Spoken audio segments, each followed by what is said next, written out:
A következő kísérletben Pascal törvényét szeretnénk igazolni.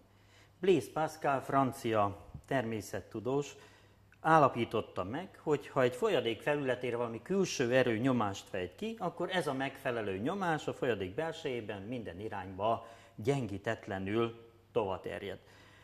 A kísérleti eszköz, amivel ezt szeretnénk bebizonyítani, az nem más, áll egy U alakú csőből, amit színezett folyadékkal töltöttünk föl.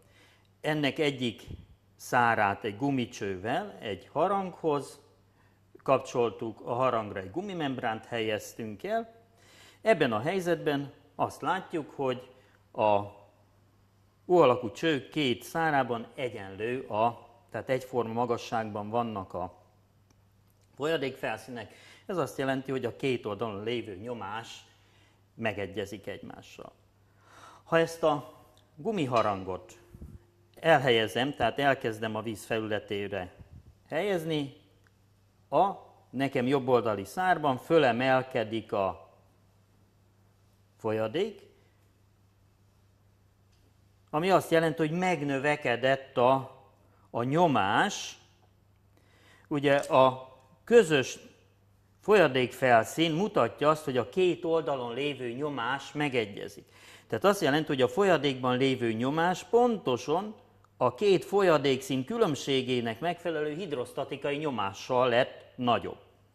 Ha most ezt a megfelelő gumiharangot úgy próbáljuk mozgatni, hogy azonos magasságban helyezkedjen el,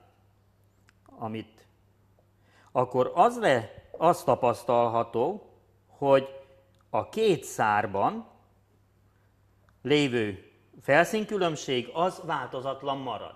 Ez mutatja azt, vagy ez igazolja, hogy a nyomás az adott felszínen bármilyen irányba is forgatom a membránt, ugyanakkorának kell lenni.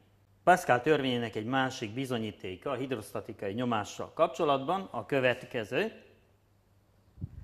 Ha ezt az üveghengert, aminek egyik végén egy műanyag lappal elzártam, a közepét egy megfelelő fonállal kötöttem, ez azért volt szükség, hogyha belemerítem a folyadékba,